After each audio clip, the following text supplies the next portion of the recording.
میرے بھائیوں، سانحہ کربلا وہ حادثہ ہے کہ جسے امت کبھی بھلا نہیں سکتی، کیونکہ اس کی وجہ سے امت کی جمعیت ٹوٹی۔ اس میں اس کا قصور نہیں تھا، اس کو بنیاد بنا کے، اور پوری دنیا کے اندر دو فرقے بن گئے، سنی اور شیعہ کے نام کے اوپر۔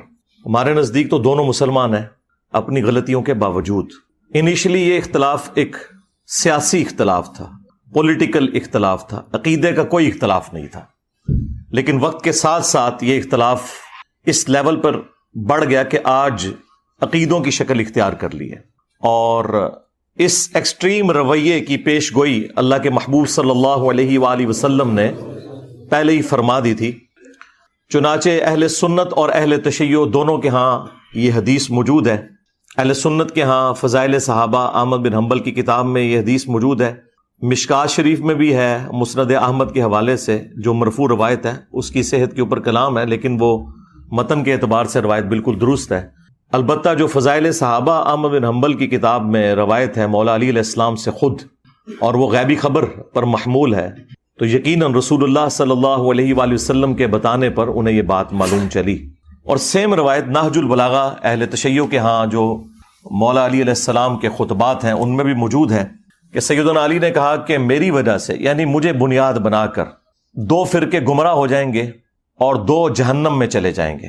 یہ دونوں الفاظ موجود ہیں۔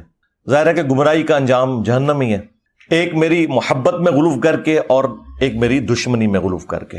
محبت میں غلو کرنے والوں کے لیے جو ٹرم یوز کی جاتی ہے وہ رافضی کی ٹرم، اردو میں ہم رافضی کہتے ہیں، اور جو دشمنی میں بغض میں بڑھنے والے لوگ ہیں ان کے لیے ناصبی کا ورڈ استعمال کیا جاتا ہے۔ تو یہ رافضی اور ناصبی، ظاہر ہے کہ رافضی اکثریت میں اہل تشیع کے ہاں پائے جاتے ہیں اور ناصبی جو ہیں وہ اہل سنت کے ہاں پائے جاتے ہیں۔ اور جب غصہ آتا ہے تو اہل سنت شیعہ کو رافضی کہتے ہیں اور شیعہ اہل سنت کو ناصبی کہتے ہیں۔ حالانکہ یہ دونوں جو گروہ ہیں ایک پولیٹیکل اختلاف کی بنیاد پہ الگ ہوئے، اور پھر اس میں جو ایکسٹریم لوگ تھے انہوں نے اس قسم کا ہنگامہ کھڑا کیا کہ اس بڑے لیول پہ وہ ہنگامہ چلا گیا کہ آج گمراہی اپنے عروج کے اوپر ہے۔ اگر اہل تشیع کے ہاں ایسے رافضی موجود ہیں جو علی اللہ کہتے ہیں، نعوذ باللہ، ہمارے سب کانٹیننٹ میں تو بہت کم لوگ ہیں، زیادہ تر یہ شام کے اندر نصیریہ فرقہ پایا جاتا ہے اور شیعہ خود انہیں کافر سمجھتے ہیں۔ تو اہل سنت کے ہاں بھی ناسبیت اس لیول کے اوپر گھسی کہ اہل سنت کے پلیٹ فارم سے یزید کے حق میں نعرہ بازی شروع ہو گئی، اسے جنت کی بشارتیں دینا شروع کر دیں، اور بڑے بڑے ذمہ دار علماء نے سیدنا علی کے مقابلے پر حضرت امیر معاویہ رضی اللہ تعالیٰ عنہ کو بڑھا چڑھا کر پیش کیا گیا، بجائے یہ کہ اس پر اکتفا کیا جاتا کہ ان کی غلطیوں کو صحابی ہونے کی وجہ سے ہم صرف ڈسکس کر کے چھوڑ دیتے، لان تان سے پرہیز کرتے، باقی ان کا معاملہ اللہ کے سپرد، وہ تو قیامت والے دن اللہ جانے اور اس کے بندے جانے۔ لیکن یہاں پر لوگوں نے جو قاتلین اہل بیت تھے ان لوگوں کے ناموں کی کانفرنسز کرنا شروع کر دیں، مقتولین کو بھلا دیا، بجائے یہ کہ عمار ابن یاسر کے اوپر کوئی کانفرنس کی جاتی جو اولو العزم اصحاب میں سے ہیں، سابقون الاولون میں سے ہیں، اصحاب بدر میں سے ہیں۔ اور یہ ہم نے پچھلے 15-20 سالوں کے اندر اس قسم کے معاملات دیکھے، اور اس سے پہلے تو خیر قتل و غارت کا ایک بازار گرم تھا سعودیہ اور ایران کی پراکسی وار کی وجہ سے، جو اب کافی حد تک FATF حافظہ اللہ تعالی کی برکت سے اور ضرب عزب اور رد الفساد دامت برکاتہم عالیہ کی برکت سے ایڈریس ہو چکا ہے کافی حد تک۔ لیکن آپ کو پتہ ہے یہاں پہ جو سنی شیعہ ایک کنفلکٹ ضیاء الحق کے دور کے اندر اس ڈکٹیٹر نے اپنی حکومت کو دوام دینے کے لیے جو کچھ یہاں پہ کیا، وہ اس کی تکلیف ہم آج تک کاٹ رہے ہیں۔ بہرحال یہ تاریخ میں ہمیشہ ہوتا رہا، اہل سنت شیعہ کو رافضی کہتے رہے، شیعہ اہل سنت کو ناسبی کہتے رہے، حالانکہ دونوں میں اکثریت ان لوگوں کی موجود تھی جو ماڈریٹ تھے، اختلاف رائے رکھتے تھے لیکن ایک دوسرے کو مسلمان ہی سمجھتے تھے۔ شیعہ کافر کے نعرے ٹوائلٹس کے اندر لکھے گئے اور باقاعدہ ایک مہم چلائی گئی، اور اس وقت جو بھی ماڈریٹ علماء بولتے تھے انہیں قتل کر دیا جاتا تھا، اہل سنت میں سے بھی اور اہل تشیع کے اندر سے بھی۔ اور یہ پوری تاریخ اسلام، بنو امیہ کی، بنو عباس کی، ایون سلطنت عثمانیہ کی بھری پڑی ہے اس قسم کے قتل و غارت سے، اور یہ ایک اسلام کے اوپر بڑا مشکل وقت رہا ہے تھرو آؤٹ یہ تو اب میڈیا کی برکت سے حقائق لوگوں کے سامنے آنا شروع ہوئے اور ٹالرنس آئی، اور اللہ کے فضل سے ہمارے اس پلیٹ فارم کی برکت سے آج دنیا کے اندر ٹالرنس آ چکی ہے اہل سنت اور اہل تشیع کے ہاں، کہ ہم نے کو ایگزسٹ کرنا ہے اپنے اختلاف رائے کو اپنی جگہ رکھتے ہوئے، لیکن ایک ریڈ لائن کو کراس نہیں کرنا۔ دونوں کے پاس اپنے اپنے دلائل موجود ہیں اور بنیادی عقائد تو کامن ہے۔ اب الگ پروپیگنڈا کیا جائے کہ شیعہ 40 پاروں کو مانتے ہیں، حالانکہ پاروں کی ڈویژن تو تابعین کے دور میں ہوئی۔ ہم تو 30 پاروں کو بھی نبی الاسلام کی طرف منسوب نہیں مانتے، نبی الاسلام کے مبارک زمانے میں تو سورتوں کی ڈویژن تھی۔ تو اس قسم کے جھوٹے الزامات ایک دوسرے کے اوپر لگائے گئے۔ اہل تشیع کے ہاں مشہور کر دیا گیا کہ یہ سیدنا علی کو نہیں مانتے۔ چند ایک لوگوں کی غلطی کی وجہ سے یزید کے حوالے سے مسکنسیپشن پیدا کر دی گئی، حالانکہ اہل سنت 99% یزید سے نفرت کرتے ہیں، لیکن وہ چند ایک لوگ چونکہ میڈیا میں ڈومیننٹ ہو جاتے ہیں، اس کی وجہ سے پھر دوسرے لوگوں کو موقع مل جاتا ہے اور وہ اپنے معاملات کو آگے لے کے اس طریقے سے چلتے ہیں۔ قرآن حکیم میں اللہ تعالیٰ نے اگلی امتوں کا ذکر کرتے ہوئے انبیاء کرام علیہ السلام کا ذکر خیر کیا سورۃ المؤمنون میں، اور اس کے بعد پھر کنکلوژن کرتے ہوئے فرمایا فَتَقَطَّعُوا أَمْرَهُمْ بَيْنَهُمْ زُبُرًا كُلُّ حِزْبٍ بِمَا لَدَيْهِمْ فَرِحُونَ۔ انبیاء کے جانے کے بعد ان کے جو جانشین ہوئے آنے والے لوگ، انہوں نے دین کو ٹکڑے ٹکڑے کر دیا اور آپس میں گروہوں میں بٹ گئے۔ کل حزب بما لدیہم فرحون، ہر گروہ اس کے اوپر خوش ہے جو اس کے پاس ہے۔ یہ سمجھ لیں بالکل ڈیٹو کاپی یہاں پہ ہوئی ہے کہ یہاں پر بھی ہر فرقہ خوش ہے جو اس کے پاس ہے۔ یعنی اہل سنت میں 3 بڑے بڑے فرقے ہیں، بریلوی، دیوبندی، اہل حدیث۔ باقی جو فقہی بنیاد پہ حنفی، شافعی، مالکی، حنبلی وہ تو ہیں، لیکن بہرحال ان میں بھی عقائد کے اعتبار سے جو صوفیانہ عقائد رکھنے والے لوگ ہیں وہ بریلوی اور دیوبندی ہیں، خواہ وہ اپنے آپ کو شافعی کہتے ہوں، مالکی کہتے ہوں، حنفی کہتے ہوں پوری دنیا میں۔ تو بریلویوں نے اپنا ترہ امتیاز بنا لیا کہ جی عشق رسول کا ٹھیکہ ہمارے پاس ہے، ہم یہ ڈیفائن کریں گے کون عاشق رسول ہے اور کون گستاخ رسول ہے۔ دوسری طرف دیوبند نے کہا کہ عظمت صحابہ کا ٹھیکہ ہمارے پاس ہے، ہم بتائیں گے کہ کون عاشق صحابہ ہے اور کون گستاخ صحابہ ہے۔ اور اہل حدیث نے کہا کہ توحید کا ٹھیکہ ہمارے پاس ہے، ہم لوگوں کے بارے میں یہ ڈیفائن کریں گے کہ کون مشرک ہے اور کون موحد ہے۔ اور اہل تشیع نے کہا کہ اہل بیت کی محبت کا ٹھیکہ ہمارے پاس ہے، ہم بتائیں گے کہ کون عاشق اہل بیت ہے اور کون گستاخ اہل بیت ہے۔ کل حزب بما لدیہم فرحون، اور ہر گروہ اس میں خوش ہے جو اس کے پاس ہے۔ اور وہ کسی ایک بات کو اتنا مضبوطی سے پکڑے ہوئے ہے جو اس کا مضبوط پوائنٹ بھی ہے، یہ ماننے والی بات ہے، اور اس مضبوط پوائنٹ کی وجہ سے جو اس کی کمزوریاں ہیں وہ اس کے پیچھے چھپ جاتی ہیں، اور وہ مضبوط پوائنٹ اتنا بھاری ہے کہ اس کی بنیاد پہ وہ اپنے آپ کو جنتی بھی سمجھتا ہے۔ یعنی اگر آپ بریلویوں سے پوچھے، وہ کہیں گے جی عشق رسول ہے تو پھر باقی ساری چیزیں اس کے مقابلے میں تھوڑی ہیں، بھلے ہم شرک بھی کرتے رہیں۔ اس طریقے سے دیوبند کہیں گے کہ جی نبی الاسلام کے جانثار ساتھیوں کی برکت سے ہی تو اسلام دنیا میں پھیلا، جب ہم ان کا دفاع کر رہے ہیں تو باقی ساری چیزیں تو ثانوی ہیں۔ اور اہل حدیث نے کہا کہ بھائی جب یہ ساری کائنات بنانے والا اللہ ہے، جب توحید ہمارے پاس آ گئی تو باقی ساری چیزیں ثانوی حیثیت رکھتی ہیں۔ اور اہل تشیع نے کہا کہ محمد اور آل محمد کے بعد تو کوئی چیز نہیں جن کے گھر سے یہ سارا دین بٹا، تو دین کی بنیادیں وہاں پر ہیں، جب ان کی محبت ہمارے پاس آ گئی تو باقی ساری چیزیں ثانوی حیثیت رکھتی ہیں۔ تو یہ وہی چیز ہوئی، فَتَقَطَّعُوا أَمْرَهُمْ بَيْنَهُمْ زُبُرًا كُلُّ حِزْبٍ بِمَا لَدَيْهِمْ فَرِحُونَ۔ اور پھر یہ اس لیول کے اوپر دشمنی بڑی ہے سنی شیعہ کنفلکٹ کی بنیاد کے اوپر، کہ سنیوں نے یہ طے کر لیا کہ خواہ ہماری حدیث کی کتابوں میں بھی کوئی بات آئے ہم نے نہیں ماننی، اگر وہ اہل تشیع کو سپورٹ کرتی ہے۔ اور اہل تشیع نے بھی یہ طے کر لیا کہ ہمارے اصول محدثین کے اوپر جو روایتیں درست ہیں، اگر وہ کسی اعتبار سے سنیوں کے کسی پوائنٹ آف ویو کو سپورٹ کرتی ہیں تو ہم نے ان کو ریجیکٹ کر دینا ہے اور اس کے حوالے سے ہنگامہ کھڑا کر دینا ہے۔ اب چونکہ ہمارا یہ پلیٹ فارم اہل سنت پلیٹ فارم ہے، اس میں کوئی شک نہیں ہے، اور ظاہر ہے کہ دنیا میں 85% اہل سنت ہیں، اور زیادہ تر تو میں اہل سنت کے حوالے سے ہی روایتیں پیش کرتا ہوں۔ باقی جو قرآن ہے ظاہر ہے وہ تو اہل سنت اہل تشیع کے ہاں کامن ہے۔ اہل سنت کے ہاں جو اس بڑے لیول کی خرابی آئی کہ انہوں نے جان بوجھ کر سنت چیزوں کو بھی نہ صرف گمراہی بنا کر پیش کیا بلکہ جہنمیوں کی علامت بتا دیا۔ اس کے اوپر میں اب گھنٹوں صرف اسی ٹاپک پہ بول سکتا ہوں۔ یہ آج کی جو گفتگو ہے نا، ہو سکتا ہے میں 2-2.5 گھنٹے بولوں، لیکن یہ میں اگر 2-3 دن بھی بولتا رہوں نا مسلسل، تو یہ ساری کی ساری گفتگو گھنٹوں کے اوپر محیط، وہ بھی سارے ٹاپک کو کور نہیں کرے گی۔ اس کے حوالے سے میں نے ایک ریسرچ پیپر لکھ دیا ہے، انشاءاللہ میں اس کا تعارف بھی آپ کو کروا دوں گا۔ بہرحال یہ دشمنی اس لیول پہ گئی ہے کہ ایک دوسرے کے نام رکھنا، ایک دوسرے کے جو دلائل ہیں انہیں ریجیکٹ کر دینا، بھلے وہ اپنی کتابوں سے نکل رہے ہوں۔ اس کی آپ کو میں ایک نمائندہ مثال دیتا ہوں، وہ کالا لباس پہننا۔ سنیوں کے بچے کو یہ رٹایا گیا کہ یہ کالا لباس جو ہے یہ جہنمیوں کا لباس ہے، نعوذ باللہ من ذالک۔ اور پوچھیں یہ لکھا کہاں ہوا ہے، کس حدیث کی کتاب میں لکھا ہوا ہے؟ تو وہ یہ کہیں گے کہ علماء فرماتے ہیں۔ اگر علماء فرما رہے ہیں تو اس کا مطلب ہے کہ پھر علماء غداری کر رہے ہیں، اگر یہ حدیث کی کتابوں میں نہیں لکھا ہوا۔ اسی کو تو ہم نے عرض کیا ہے کہ مرنے سے پہلے اے مسلمان کر لے اس پہ غور، کتابوں کا خدا اور ہے، بابوں کا خدا اور۔ اگرچہ بابے بھی اسی خدا کو مانتے تھے، لیکن انہوں نے تعلیمات اپنی دی ہیں۔ اللہ کے محبوب صلی اللہ علیہ وآلہ وسلم کو جو اللہ عز و جل نے تعلیمات دی تھی وہ انہوں نے پس پشت ڈال دی، اپنی خرافات کو انہوں نے دین بنا کے پیش کیا۔ اس لیے ہم کہتے ہیں کہ وہ خدا اور ہے۔ یہ ان معنوں میں نہیں ہے کہ وہ کسی اور خدا کی پوجا کرتے ہیں، خدا تو سب کا ایک ہے۔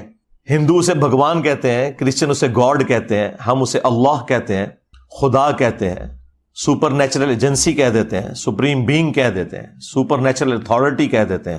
کوئی بھی لفظ اس کے لیے استعمال کریں جو اچھی کوالٹیز والے الفاظ ہیں، تو خدا تو سب کا ایک ہے۔ تو یہ تعلیمات انہوں نے بدل دی۔ کیا انہیں یہ نہیں پتا تھا کہ صحیح مسلم کے اندر موجود ہے کہ نبی صلی اللہ علیہ وآلہ وسلم کی وفات کے بعد اسماء بنت ابی بکر نے ایک کسروانی طیالسی کالا جبہ نکالا۔ کسروانی یعنی پرشین امپائر کا، وہ کالا ہی ہوا کرتا تھا، جس طرح سندھی اجرک ریڈ ہوتی ہے، اور اس کے اوپر گوٹ بھی لگی ہوئی تھی۔ انہوں نے کہا کہ یہ نبی صلی اللہ علیہ وآلہ وسلم کا جبہ مبارک ہے، آپ صلی اللہ علیہ وآلہ وسلم اسے پہنا کرتے تھے، اور ہم اس کا دھون مریضوں کو شفا کے لیے پلاتے ہیں۔ جو صحیح تبرک ہے، نبی صلی اللہ علیہ وآلہ وسلم کا اپنا کرتا مبارک، جبہ مبارک، کالا جبہ تھا جو آپ علیہ السلام پہنا کرتے تھے۔ پھر صحیح مسلم کے اندر جو حدیث موجود ہے، حدیث قصہ جسے کہا جاتا ہے، جو سنی اور شیعہ دونوں کے ہاں کامن ہے، مشہور حدیث، اور اس کی راویہ بھی ہماری ماں سیدہ عائشہ سلام اللہ علیہا ہے۔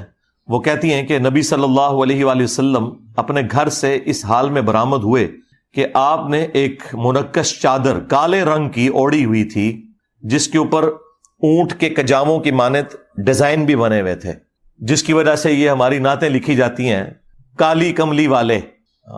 تو چٹی کملی والے کیوں نہیں کہتے؟ یہ تو جہنمیوں کا لباس نہیں ہے، نعتوں میں نہیں خیال آیا؟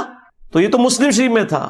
اور اما عائشہ کہتی ہیں کہ نبی علیہ السلام نے وہ چادر اوڑھی ہوئی تھی، اتنے میں حسن ابن علی آئے اور نبی علیہ السلام نے انہیں اپنی چادر کے نیچے لیا، پھر حسین ابن علی آئے، پھر سیدہ فاطمہ آئیں، اور پھر مولا علی علیہ السلام آئے۔ ان سب کو نبی علیہ السلام نے اپنی چادر کے نیچے لیا اور خود بھی۔ اب یہ ایک بڑا غیر معمولی واقعہ ہے، اور سیدہ عائشہ یہ منظر دیکھ رہی ہیں، اور انہوں نے کوئی کنجوسی نہیں کی اس کو بیان کرنے میں۔ کوئی کہہ سکتا تھا کہ بڑی امبیرسمنٹ کی بات ہے کہ آپ کو چادر کے نیچے نہیں لیا، آپ بھی تو اہل البیت میں ہیں، سورۃ الاحزاب کی آیت نمبر 33 کے تحت۔ لیکن یہ جو اسپیشل پروٹوکول والے اہل البیت ہیں وہ وہی ہیں جن کو نبی علیہ السلام نے اپنی چادر کے نیچے لیا، جن کو ہم پنجتن پاک کہتے ہیں جی پنجتن پاک کہاں سے آ گیا؟ عربی میں تو پے ہوتی نہیں ہے بھائی۔ اگر حق چار یار کی چے کی 3 نقطے ہوتے ہیں عربی کے اندر، حالانکہ عربی میں چے ہوتی نہیں ہے، تو پنجتن پاک بھی اگر پے آ گئی تو یہ ظاہر ہے یہ ٹرمز ہیں فارسی زبان میں یا اردو زبان میں، لیکن اپنی اصل میں تو موجود ہیں پنجتن پاک بھی اور حق چار یار بھی۔ تو وہ نبی علیہ السلام نے چادر کے نیچے لے کر سورۃ الاحزاب کی آیت پڑھی، انما یرید اللہ لیذھب عنکم الرجس اہل البیت ویطہرکم تطہیرا۔ اے نبی کے گھر والو، اللہ تو بس یہی چاہتا ہے کہ تم سے ہر طرح کی ناپاکی دور کر دے اور تمہیں خوب صاف ستھرا کر دے۔ اب یہ کالی مبارک چادر نبی صلی اللہ علیہ وآلہ وسلم نے اوڑھی ہوئی تھی، جبہ بھی ہو گیا یعنی کرتا بھی، چادر بھی ہو گئی، پیچھے پگڑی بچی۔ تو سرکار وہ بھی صحیح مسلم کے اندر موجود ہے کہ نبی صلی اللہ علیہ وآلہ وسلم جب جمعے کے خطبے کے لیے ممبر کے اوپر آتے تو آپ نے کالے رنگ کی پگڑی پہنی ہوتی تھی، اسی طریقے سے صحیح مسلم میں ایک اور حدیث ہے کہ اللہ کے محبوب صلی اللہ علیہ وآلہ وسلم جب فتح مکہ کے موقع پر داخل ہوئے مکہ شریف میں تو آپ نے کالے رنگ کی پگڑی پہنی ہوئی تھی، یعنی آپ علیہ السلام کا کرتا جبہ بھی کالا، آپ کی چادر بھی کالی، آپ کی پگڑی بھی کالی، اور غلاف کعبہ کالا۔ اور پھر وہ مشہور حدیث جو اکثر آپ کو سننے کو ملتی ہے، جس کے نام کے اوپر پوری دنیا میں ہنگامہ مسلمانوں نے، جہادی تنظیموں نے کھڑا کیا ہوا ہے، مسند احمد میں ہے، المستدرک للحاکم کے اندر موجود ہے، کہ جب خراسان سے کالے جھنڈے آتے ہوئے دیکھو تو ان کا استقبال کرنا، ان میں اللہ کا خلیفہ مہدی ہوگا علیہ السلام، تو وہاں پہ بھی کالے جھنڈے کا ذکر ہے۔ تو نبی علیہ السلام کا جھنڈا بھی کالا، آپ کا کرتا مبارک بھی، جبہ بھی کالا، آپ کی چادر بھی کالی، آپ کی پگڑی بھی کالی۔ اب مجھے بتائیں کون سی چیز پیچھے رہ گئی ہے؟ لیکن دشمنی اس لیول کے اوپر کہ کہا کہ جہنمیوں والا لباس ہے۔ اب مجھے بتائیں کیا ایسا شخص اپنے ایمان کے بارے میں دقت نظر سے دیکھے گا کہ جو نبی صلی اللہ علیہ وآلہ وسلم کے سنت لباس کو صرف ایک فرقے کی آڑ میں جہنمیوں والا لباس کہتے ہیں؟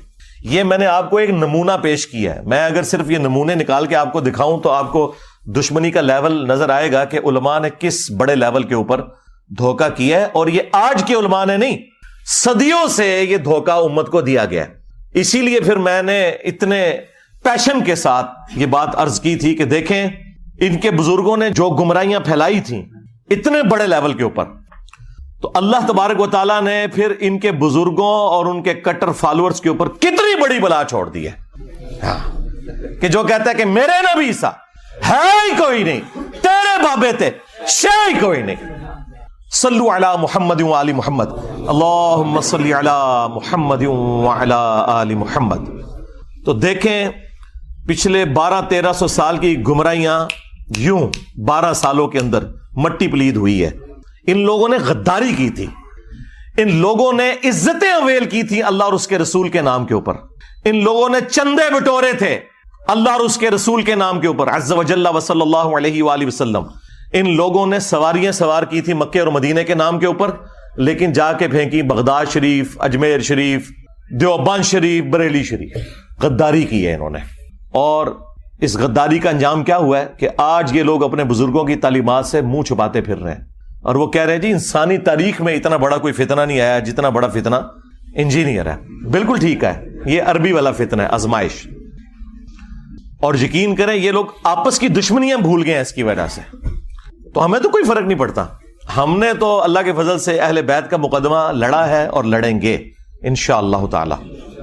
اور یہ سب کچھ اتنا مشکل کام جو اگلے زمانوں میں ہوتا تھا تو ایسے لوگوں کے ٹکڑے ٹکڑے کر دیے جاتے تھے، ان کے خاندان غائب کروا دیے جاتے تھے، یہ تو آج آپ ایک مبارک دور میں ہے کہ آج بات کرنا آسان ہے، اور وہ بھی پاکستان کے اندر، تو اور وہ بھی کچھ عرصے سے، ورنہ تو کچھ عرصہ پہلے تک تو یہ صورتحال نہیں تھی۔ تو یہ اللہ تبارک و تعالیٰ کا خاص ڈیسیژن ہوا ہے کہ اس نے اپنے دین کا کام لینا ہے، وہ کسی سے بھی لے لے۔ تو یہ سب کچھ جو ہم کر رہے ہیں واللہ یہ ہم اپنی آخرت کی فکر میں ہیں۔ اہل البیت علیہ السلام کو کسی بھی شخصیت کی ضرورت نہیں کہ وہ ان کا دفاع کرے، یہ کسی شخص کے لیے خود اس کی آخرت کا سبب تو ہو سکتا ہے کہ وہ جنت میں رسول اللہ کا پڑوس حاصل کر لے صلی اللہ علیہ وآلہ وسلم، کہ وہ اہل البیت کا دفاع کرے۔ اہل البیت کو اس سے کوئی فرق نہیں پڑتا، یہ ہماری خوش قسمتی ہے کہ ہم ان کا دفاع کر کے اللہ کے محبوب صلی اللہ علیہ وآلہ وسلم کو قیامت والے دن راضی کر سکیں کہ ہم نے آپ کے اہل البیت کا دفاع کیا تھا، اور آپ نے جو نصیحت فرمائی تھی غدیر خم کے اوپر ہم نے اس کا پاس رکھا۔ کتنا بڑا ظلم ہوا کہ جو اہل سنت کی مین سٹریم کی 6 کتابوں میں حدیث نہیں تھی اور ضربیں تقسیمیں لگا کے وہ حسن درجے تک پہنچتی تھی۔ حجۃ الوداع کی حدیث کہ میں اپنے بعد 2 چیزیں چھوڑ کر جا رہا ہوں، المستدرک للحاکم میں ہے، الموطا امام مالک میں بھی ہے لیکن اس کی سند منقطع ہے، مکمل سند جو ہے وہ المستدرک للحاکم کے اندر ہے، مشکات کے اندر بھی۔ 2 چیزیں چھوڑ کے جا رہا ہوں کہ جنہیں مضبوطی سے پکڑ لوگے کبھی گمراہ نہیں ہوگے، ایک اللہ کی کتاب اور دوسرے اس کے نبی کی سنت صلی اللہ علیہ وآلہ وسلم۔ اب یہ حدیث ہماری یہ 6 مین کتابیں جو ایگریڈ اپان ہے، کتب 6 بخاری اور مسلم صحیحین، اور 4 کتابیں سنن اربع کی، ترمذی، ابو داؤد، نسائی، ابن ماجہ، ان میں یہ روایت ہی نہیں تھی، وہ تو بچے بچے کو رٹا دی گئی۔ اور جو روایت صحیح مسلم کے اندر تھی اوپر تلے 4 احادیث غدیر خم کی، وہ ہمارے علماء کو بھی نہیں پتا تھی. میرے دنیا میں چھوڑے جانے سے پہلے کتنے علماء ہیں جنہوں نے کبھی یہ روایت اہل سنت کے پلیٹ فارم سے بیان کی؟ اکا دکا لوگوں نے. ڈاکٹر طاہر القادری صاحب یا ہمارے استاد مولانا اسحاق صاحب رحمہ اللہ تعالی. باقی تو سارے کے سارے لوگ جو ہیں وہ قرآن و سنت لے کے چلے, اور وہ بھی وہ روایت جو ان 6 کتابوں میں بھی نہیں تھی, جو 6 کتابوں میں مسلم شریف کے اندر تھی, صحیحین ٹاپ کی 2 کتابوں میں, اوپر تلے 4 احادیث غدیر خم کی 6225 سے لے کر 6228 تک. یہ جو 4 احادیث جو مشکات کے اندر بھی موجود ہیں, مسند احمد میں بھی, جامعہ ترمذی میں بھی, وہ چھپا کے رکھی گئی. اور یہ جو خطبہ غدیر کا ہے یہ نبی صلی اللہ علیہ وآلہ وسلم کے حجۃ الوداع کے بعد کا خطبہ ہے, یہ اسے بھی سپرسیڈ کرنے والا ہے. اور آپ علیہ السلام کی وفات سے چند مہینے پہلے جب آپ حج کر کے مکے سے مدینے کی طرف واپس آ رہے تھے تو راستے میں پانی کے لیے خم نامی گاؤں پہ پڑاؤ کیا 18 ذوالحجہ 10 ہجری کو, اور نبی صلی اللہ علیہ وآلہ وسلم کے لیے اونٹ کے پالان کا ممبر بنایا گیا. اور زید ابن ارقم روایت کرتے ہیں جب چند تابعین ان کو ملنے آئے کہ بھئی آپ نے تو نبی الاسلام کے ساتھ اتنا وقت گزارا ہے, اتنی نمازیں پڑھی ہیں, تو کوئی بات جو خاص بات رسول اللہ کی نصیحت آپ کو یاد ہو. تو انہوں نے کہا پھر سنو, چونکہ بنو امیہ کا دور تھا اور سیدنا علی کے اوپر ممبروں سے سب و شتم کا سلسلہ جاری تھا, تو انہوں نے ڈھونڈ کے غدیر خم کی حدیث سنائی. انہوں نے کہا کہ اگر میں کوئی چیزیں سکپ کر دوں تو یہ سمجھ لینا میرا بڑھاپا ہے, البتہ مجھے یہ ایک نصیحت یاد ہے کہ نبی الاسلام نے غدیر خم کے موقع پر اپنی وفات سے چند مہینے پہلے خطبہ دیا, انتہائی بلیغ خطبہ. اس کے الفاظ ہی کنکلوڈنگ ہے, اے لوگو آگاہ ہو جاؤ میں بھی ایک انسان ہوں, قریب ہے کہ اللہ کا قاصد یعنی موت کا فرشتہ میرے پاس آئے اور میں اس کی دعوت قبول کر لوں. میں اپنے بعد تم میں 2 بھاری چیزیں چھوڑ کر جا رہا ہوں. ان میں سے پہلی چیز اللہ کی کتاب ہے, اس میں ہدایت ہے, اس میں نور ہے. یہ اللہ کی رسی ہے جو قرآن میں ہے نا, وَاعْتَصِمُوا بِحَبْلِ اللَّهِ جَمِيعًا وَلَا تَفَرَّقُوا, تم سب کے سب مل کر اللہ کی رسی کو مضبوطی سے پکڑ لو اور فرقوں میں مت بٹو. یہ اللہ کی رسی ہے, جو اسے پکڑے گا وہ ہدایت پر ہوگا, جو چھوڑ دے گا وہ گمراہ ہو جائے گا. اور پھر نبی الاسلام ترغیب دلاتے رہے, اللہ کی کتاب, اللہ کی کتاب, اللہ کی کتاب. اور پھر فرمایا دوسری بھاری چیز میرے اہل البیت ہیں, میں اپنے اہل البیت کے معاملے میں تمہیں اللہ کا خوف دلاتا ہوں, میں اپنے اہل البیت کے معاملے میں تمہیں اللہ کا خوف دلاتا ہوں, میں اپنے اہل البیت کے معاملے میں تمہیں اللہ کا خوف دلاتا ہوں. 3 دفعہ فرمایا, لیکن امت بالکل الٹ چلی, نہ قرآن کو پکڑا عقیدوں کے لیے اور نہ اہل البیت کو زندہ چھوڑا. نبی الاسلام کو قبر مبارک میں گئے صرف 50 سال گزرے ہیں اور آپ کی پوری اولاد ذبح کر دی گئی. تو آپ سمجھتے ہیں کہ یہ کربلا بھلا دی جائے گی؟ نہیں, کربلا قیامت تک آپ کو ہانٹ کرے گی. ہاں, اور ہماری ویڈیوز کے بعد تو اب آپ بھول جائیں ہاں کہ کوئی شخص جو ہے وہ اس غم حسین کو مٹا سکتا ہے. یہ سوگ حسین نہیں ہے, سوگ 3 دن ہوتا ہے, یہ غم حسین ہے, یہ اسی طریقے سے جاری رہنا ہے. غم حمزہ نہیں ختم ہوا. صحیح بخاری میں حدیث ہے, فتح مکہ کے موقع پر حضرت بلال حبشی نے لا کر پیش کر دیا واشی کو حضور کے سامنے کہ چلیں جہاں باقیوں کی معافی ہو رہی ہے اس کی بھی ہو جائے. آپ علیہ السلام نے نگاہ اٹھا کے دیکھا, واشی جی یا رسول اللہ. قاتل حمزہ جی یا رسول اللہ. واشی تیرا اسلام قبول ہے, لیکن کیا تو ایسا کر سکتا ہے کہ تو مجھے اپنی شکل نہ دکھانا. پوری زندگی پھر واشی نے نبی الاسلام کا سامنا نہیں کیا. مسلمان صحابی اور شخصیت کون ہے؟ حریص علیکم بالمؤمنین رؤوف الرحیم, مومنین پر ان کی جانوں سے بڑھ کر حق رکھتے ہیں, ان کی جانوں سے بڑھ کر ان کے لیے حریص ہیں. کسی نے نہیں کہا کہ یا رسول اللہ یہ تو اسلام لے آئے ہیں تو آپ اپنے دل میں ان کا بغض کیوں رکھ رہے ہیں؟ ہمیں لوگ کہتے ہیں نا جی بغض ہے جی آپ کے دل کے اندر. صرف یہ کہ چچا کا غم بھلایا نہیں گیا. چچا بھی کوئی عام چچا تو نہیں تھا, وہ دو شریک بھائی بھی تھا, دین کا مجاہد تھا, بدر اور احد کے اندر آرمی چیف تھا نبی الاسلام کی فوج کا. تو کسی نے نہیں کہا یا رسول اللہ حمزہ کو تو شہید ہوئے 8 سال ہو چکے, سوگ تو 3 دن ہوتا ہے. کہاں 3 ہجری کے اندر یہ احد ہوئی, 5 سال ہو چکے تھے آلموسٹ اس وقت تک, اور 8 ہجری کے اندر فتح مکہ. 5 سال پرانی بات آپ نے آج تک سنبھال کے رکھی ہوئی ہے. ان کو پتا تھا. مجھے بتائیں کیا انسان کو اپنے چچا کے ساتھ زیادہ محبت ہوتی ہے یا اپنی اولاد کے ساتھ؟ اولاد کے ساتھ. پھر اولاد بھی وہ اولاد کہ بخاری میں حدیث موجود ہے, ابو داؤد کے اندر موجود ہے کہ نبی علیہ السلام اللہ کے حضور عرض کرتے کہ اے اللہ، ابراہیم علیہ السلام اپنے دو بیٹوں اسحاق اور اسماعیل کو جن کلمات کے ذریعے تیری پناہ میں دیتے تھے، میں اپنے دو بیٹوں حسن و حسین کو انہی کلمات کے ذریعے تیری پناہ میں دیتا ہوں۔ اعیذکما بکلمات اللہ التامہ من کل شیطان وہامہ ومن کل عین لامہ۔ دیکھیں، ابراہیم کے بیٹے اسماعیل اور اسحاق اور نبی علیہ السلام کے بیٹے حسن و حسین علیہم السلام اجمعین، یعنی آپ ذرا لیول دیکھیں کمپیریزن کا۔ تو نبی علیہ السلام نے فرمایا کہ میں اپنے اہل البیت کے معاملے میں تمہیں اللہ کا خوف دلاتا ہوں، اور یہی حدیث جو مسلم شریف کے اندر موجود ہے، اس کا ایک طریق جو ہے وہ مسند احمد کے اندر بھی ہے۔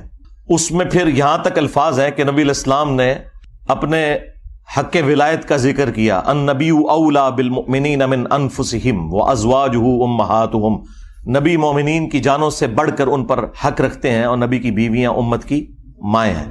یہ آیت کوٹ کر کے آپ نے فرمایا کہ کیا میرا حق ولایت تم تسلیم کرتے ہو اپنے اوپر، یعنی میں تمہاری جانوں سے بڑھ کر تم پر حق رکھتا ہوں؟ تو سب نے کہا بلا یا رسول اللہ۔ تو پھر آپ علیہ السلام نے مولا علی کا ہاتھ پکڑا اور یوں فضا میں بلند کیا صحابہ کے درمیان، من کنت مولاہ فہذا علی مولاہ۔ پھر جس جس کا مولا، جس جس کا جگری یار، جس جس کا آقا، جس جس کا سرپرست میں ہوں، اس کا سرپرست علی ہے۔ اور پھر اسی حالت میں کہا کہ اے اللہ، اس سے محبت رکھ جو علی سے محبت رکھے، اس سے دشمنی رکھ جو علی سے دشمنی رکھے۔ اور اس کی اصل تو اس حدیث میں بھی موجود ہے جو مسلم شریف میں ہے کہ علی سے محبت نہیں رکھے گا مگر مومن، علی سے بغض نہیں رکھے گا مگر منافق۔ اور بڑے رقت انگیز الفاظ ہیں، مولا علی نے خود روایت کی حدیث، وہ کہتے ہیں کہ اس ذات کی قسم کہ جس نے دانے کو پھاڑ کر کھیتیوں کو اگایا اور مخلوقات کو پیدا کیا، نبی امی نے مجھ سے یہ عہد لیا تھا کہ اے علی، صرف مومن ہی تجھ سے محبت رکھے گا اور صرف منافق ہی تجھ سے بغض رکھے گا، وَلِعَوْذُ بِاللَّهِ تَعَالَى۔ تو اب یہ آپ دیکھ لیں، یہ وہ چیزیں تھیں جو پھر بھلا دی گئیں، اور اس کا رزلٹ آج سنی شیعہ کنفلکٹ، قتل و غارت کی شکل میں، دشمنی کی شکل میں، ایک دوسرے کو کافر کہنے اور گمراہ کہنے اور جہنمی کہنے کی شکل میں ہمارے سامنے آ چکا ہے۔ اب یہ ٹاپک اتنا لمبا ہے کہ میں اس کے اوپر فی البدی بھی بولوں تو میں نے بتایا کہ میں گھنٹوں نہیں کئی دنوں تک بیٹھ کے بولتا رہوں، اور میری ہزاروں ویڈیوز اگر کلپس بھی شامل کیے جائیں اس کے اوپر گواہ ہے کہ میں نے یہ سارے ٹاپکس مختلف ویڈیوز کے اندر کور کیے ہیں۔ البتہ میں ایک ریسرچ پیپر کا تعارف ضرور کرواؤں گا، آپ میں سے بھی جتنے 400-500 لوگ یہاں سنڈے والے دن آتے ہیں، اینڈ پہ ہم سب کو وہ فری ریسرچ پیپر دیتے ہیں۔ نہ صرف وہ ریسرچ پیپر بلکہ ساتھ 8 ریسرچ پیپرز اور ٹوٹل 9 ریسرچ پیپرز اور 3 اذکار کارڈ، یہ 12 کا پیکج، یہ فری بالکل پلاسٹک پیکنگ کے اندر دیا جاتا ہے جو پہلی دفعہ درس میں آتا ہے۔ اور پاکستان میں آپ ڈاک میں بھی یہ فری منگوا سکتے ہیں، الحمدللہ ہم لاکھوں کی تعداد میں یہ تقسیم کر چکے ہیں، فری بالکل۔ البتہ صرف آپ نے ڈاک کا خرچہ دینا ہے، ٹی سی ایس کا آج کل وہ ریٹ آلموسٹ 500 ہوا ہے، 500 روپیہ آپ پے کریں، صبح 9 سے لے کر شام 5 بجے تک ہمارا فون اکیڈمی کا آن ہوتا ہے، 032159000162، عثمان بھائی کے نام کے اوپر یہ نمبر بنا ہوا ہے، اور اسی نمبر کے اوپر ایزی پیسہ بھی ہے، جائز کیش بھی ہے۔ اس میں آپ صرف ٹی سی ایس کا خرچہ دیں گے تو آپ کو ریسرچ پیپرز کا پیکج پورے کا پورا، صرف کربلا والا ریسرچ پیپر نہیں، اس میں 200 احادیث ہیں، 32 صفحوں کے اوپر ہے، اس کے علاوہ 9 ریسرچ پیپرز ٹوٹل ہیں 8 پلس یہ 9 اور 3 اذکار کارڈ، یہ 12 کا پیکج بالکل فری آپ کے گھر آئے گا۔ آپ اس کو پڑھیں، اور الحمدللہ یہ کئی زبانوں میں ٹرانسلیٹ ہو چکا ہے۔ ہماری ویب سائٹ پہ اس کا PDF اویلیبل ہے، عربی میں بھی، اردو میں بھی، انگلش میں بھی، ہندی میں بھی، بنگلہ زبان کے اندر بھی، اور فارسی اور سندھی زبان کے اندر بھی۔ دنیا کی جتنی مشہور زبانیں ہیں ان میں اس کو ہم نے ٹرانسلیٹ کر دیا۔ انگلش میں آ گیا تو پھر آپ سمجھ لیں سب میں آ گیا۔ یہ ریسرچ پیپر آپ soft copy download free کریں ہماری ویب سائٹ اہلسنتپاک.com سے، وہاں سے بھی آپ پڑھ سکتے ہیں، ہارڈ کاپی بھی منگوا سکتے ہیں۔ تو آپ کو یہ پوری کی پوری گیم سمجھ